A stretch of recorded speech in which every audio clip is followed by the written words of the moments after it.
umwaka wa 2020 ukaba umwaka w'iterabwoba, niko aba bahanga bakoze ibijyanye na covid bari babiteganije. Toutes les personnes vaccinées mourront dans les 2 ans. Abantu bose bazi ko bafashe urukingo nta mahirwe yo kubaho nyuma y'imyaka 2 bose bazapfa. Kubona bagena gahunda yo kuvaccina abantu, abaganga babizi ko urukingo ari rubi, nyuma y'imyaka 2 ruzahitana abantu bagapfa bose barufashe, ariko bakicecekera. Aravuga ngo c'est une erreur médicale, ngo ni kosa rikomeye cyane mu bijyanye n'iby'ubuvuzi. Warutewe tubaye tumusezeyeho wicaye aha, muranyumva neza, azagire urugendo ruhire rwose, mwifurije kuzagenda neza, muranyumva. Je nta gahunda yo kurwiteza mfite, kereka niba mfata ku ngufu. Ubuzima bw'isi ya none uyobowe n'impiya, abafite ikimenyetso cy'amaraso. Cyangwa kugira ngo muyumve neza, abari kodinga aka gace mukayikodinge ku buryo bibana ngombwa mwabyohereza abantu benshi. Aka kantu mugafata ni ku bijyanye na covid 19. Nababwiye ko yiswe covid 19 bitewe nuko abateganyaga kuyilansa cyangwa se launch yayo bagomba kubikora mu mwaka wa 2019, kandi niko babikoze kuko mu kwezi kwa 12.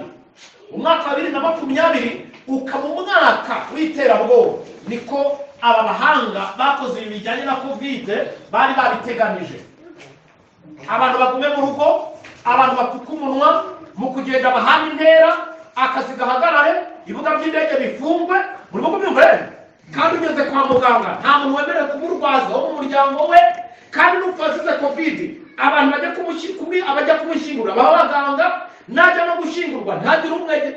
Mu yandi magambo ngo ikintu cyitwa iterabwoba naryo bari bakigezeho, usibye ko amabanga yaje kubacika ya gahunda bari bafite muri iri terabwoba ryabo n'izi gahunda zo gukorwa kwa covid, bigatuma uko babiteganije atari ko bigenda. Uyu mwaka 2021 nabo bari bateganije ingingo zaratangiye guhera mu kwezi kwa 3 na n'uyu munsi ziracyarimbanije mu bihugu hirya no hino ku isi.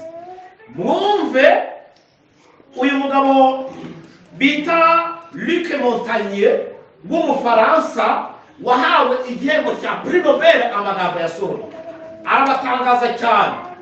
Ubwo twebwe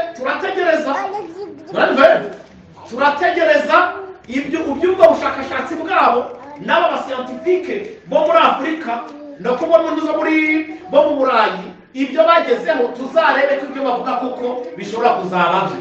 Ariko bibaye ari bikaba ari ukuri, isige kugushishano itigeze kurusha kuva yaba.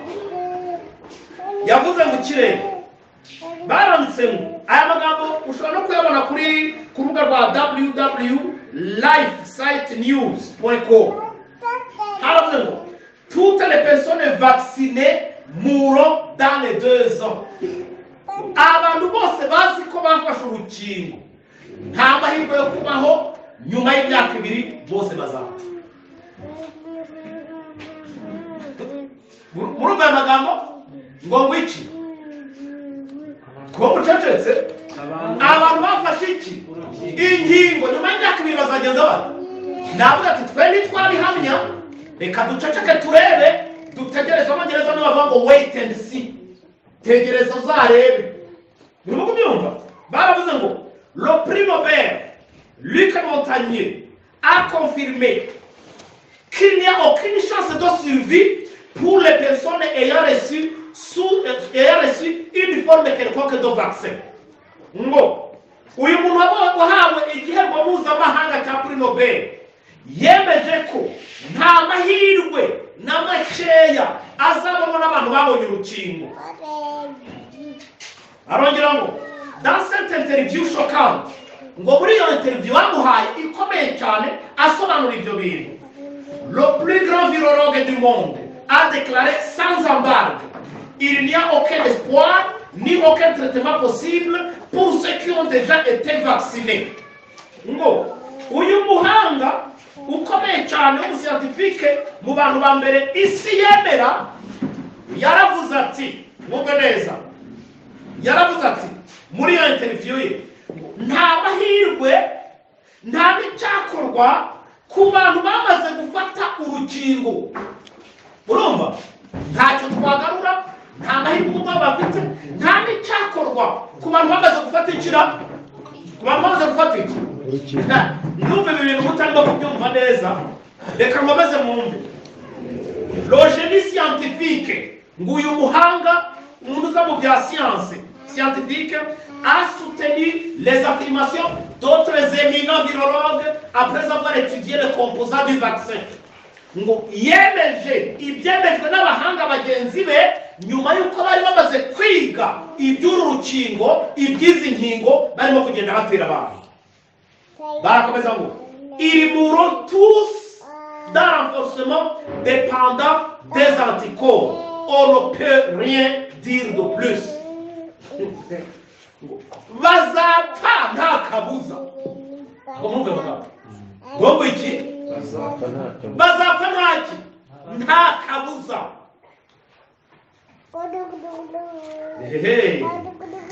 C'est une énorme erreur médicale. Iryo ni ikosa rikomeye cyane ryakozwe mu rwego rw'ubuganga. Kubona bagena gahunda yo kuvaksina abantu, abaganga babizi ko urukingo ari rubi, nyuma y'imyaka 2 ruzahitana abantu, bagapfa bose barufashe, ariko bakicecekera, aravuga ngo c'est une erreur médicale. Ngo ni ikosa rikomeye cyane mu bijyanye n'iby'ubuvuzi. Cyakomeza.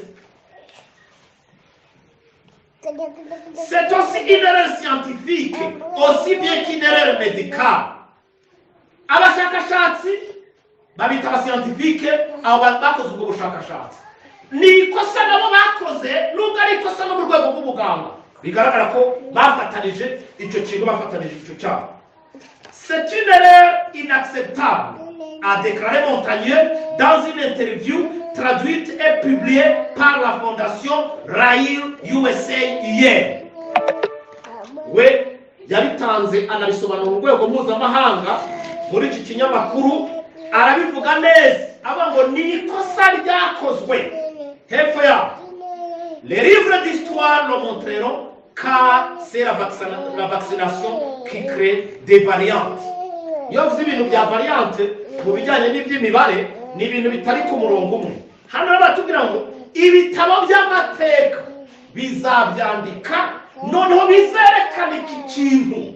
Urabona? Ngo bizerekana iki kintu, ngo kubera ko uru rukingo rurimo gukereya ibintu by'amavariante. Abo baruteye bamwe bahinda umuriro, abandi bagapfa, abandi kugira guhindukira mu gitanda bikanga, abandi bakagwara mu kugakira, abandi nta kibazo. Urimo kubyumva? Rero icyo nicyo bita amavariante. Ntabwo bihuje ku bantu bose barimo kugenda bafata inkingo. Ngo de nombreux épidémiologistes le savent et sont silencieux sur ce problème connu sous le nom de renforcement dépendant des anticorps. Ngo abantu biga iby'ibiza cyangwa se iby'amaepidemi y'ibirwara by'ibyorezo byataka abantu barabizi, ngo mais ils sont silencieux, bararumye gihwa, baraceceka, bararumira, bazi akaga abafata ingingo bagiye kugenda gutera kubona. Nyuma yo gutangaza aya magambo, la Cour suprême des USA, des États-Unis d'Amérique, a annulé la vaccination universelle. Mwigeze kumva muri isi yashize ko abanyamerika bahagaritse urukingo? Mwarabyumvise? Ngo bahereye kuri iyi declaration y'aba bascientifique, y'aba banyabwenge bavuga ati reka noneho uru rukingo rube ruhagaritswe kuko ibyaryo birakigwaho ntabwo ari byiza.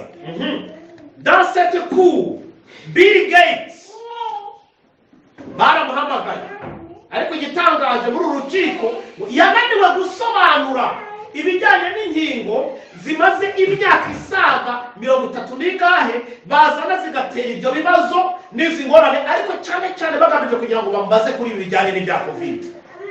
Barakomeza ngo pour ceux bahise bagiha iki kibazo un groupe de scientifiques dirigé par Robert Kennedy Jr. Le nouveau vaccin doit être évité à tout prix. Bahaye umuhungu wa mundi bari umuzukuru bari umuhungu wa Kennedy.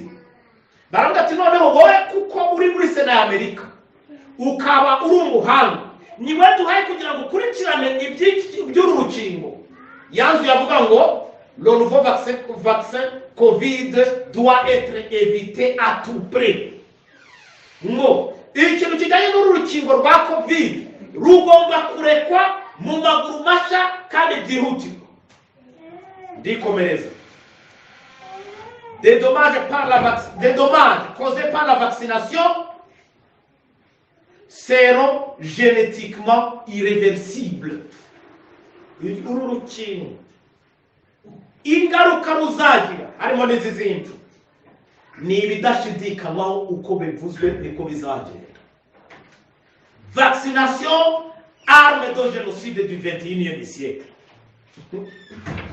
Urukingo intwaro ya jenoside yo mu kinyarwanda cya 20 na haricyo mwumvise mose ko mucecetse hari ikintu mwumvise umva hepfo yaho. L'ancien scientifique en chef Mike Yeadon, umva abandi bahanga, a une fois de plus exprimé sa position selon laquelle il est trop tard pour recevoir ceux qui ont été injectés avec une substance publiquement appelée vaccin Covid-19. Ngo uyu Mike Yeadon we yaravuze anongeraho aha uruhande ahagazemo aravuga ngo biratinze cyane kuba twagira icyo dukora kugira ngo tubashe kurengera abantu bamaze guterwa izo ngingo ziswe iza Covid-19 kangahe 19. Umva amagambo rero banditse munsi ya baranditse ngo il encourage ceux qui n'ont pas encore reçu l'injection mortelle à se battre pour leur vie, celle de leur entourage et celle de leurs enfants. Ngo aratera umwete cyane mu buryo budasubirwaho kwirinda izi nkingo z'abicanyi zo kubara abantu kugira ngo barwane ku buzima bwabo, barwane ku babakikije, barwane no ku bana babo hatazagira uzaterwa urukingo. Ntabwo ndimo kubabuza kujya gufata inkingo, urushaka agenda ate arufate, ariko dukurikije ibirimo kuvugwa ategereze ibigiye kuzaba. Israel ko umuntu ushaka kajya gusinzira kandi akirika cyangwa urimo gutekereza kuri aya magambo.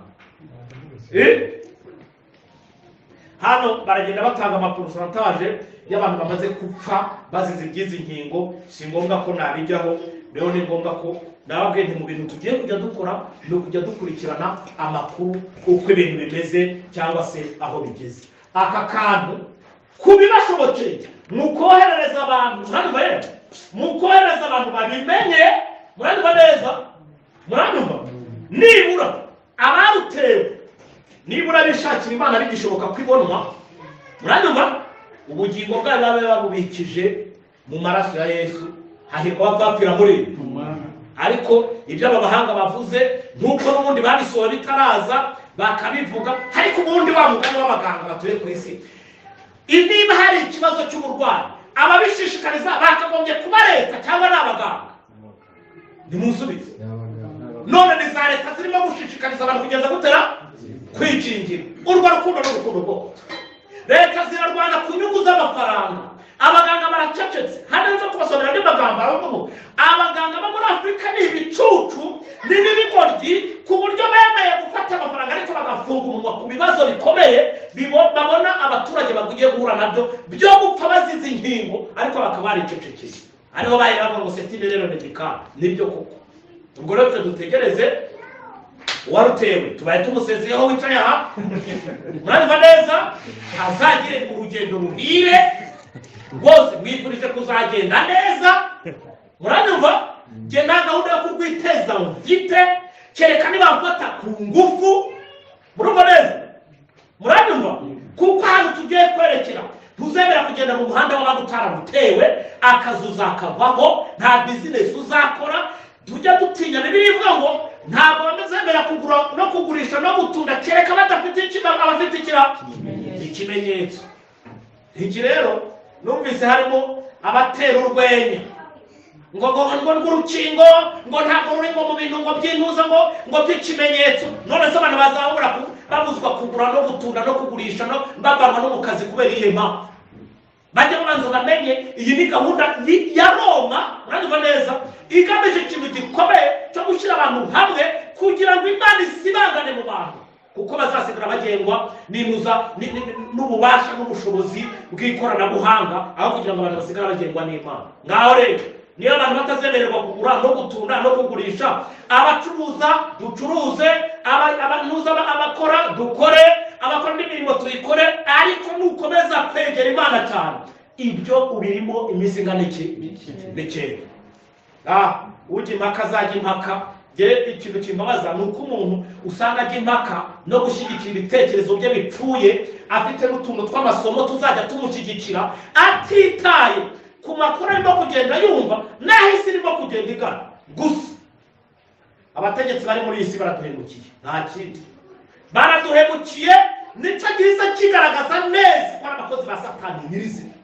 Wa mugani singana ibyanditswe bya Yohana igice cya 2 avuga ngo umunsi Yezebeli yagiye gutikurwa na za leta zo mu isi n'abaziyobora bose bazagendana nazo, bazicirwa hamwe ngo kuko Maraya uyu yasambanye n'abari mu isi bangana bose, kandi yasambanye n'abandi bo mu isi. Ubwo rero igihe cyo guhanwa kigiye kugera.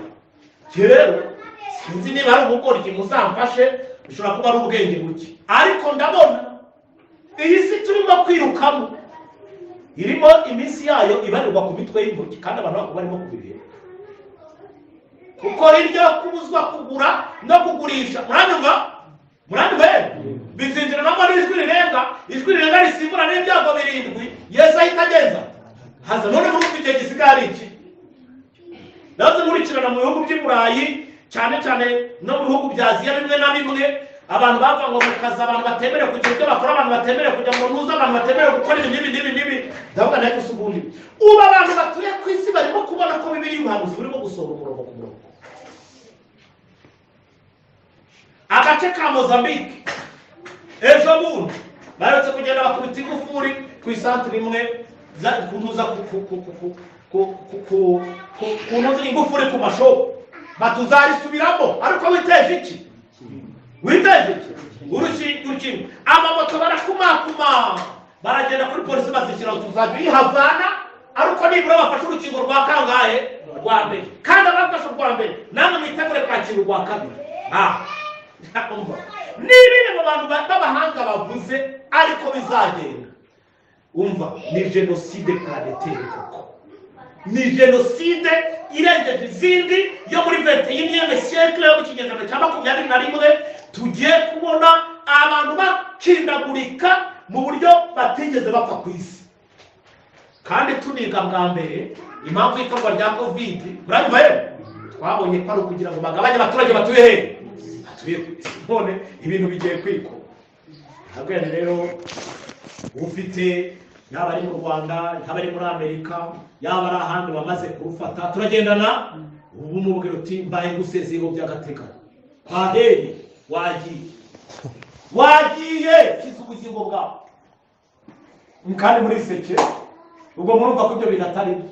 Turashoje ikigika turimo kugendana, ahasigaye reka twongere twikorere reviziyo ahangaha, muhabwe broshire z'ibyo twize. Imana ibahere umugisha mu izina rya Yesu.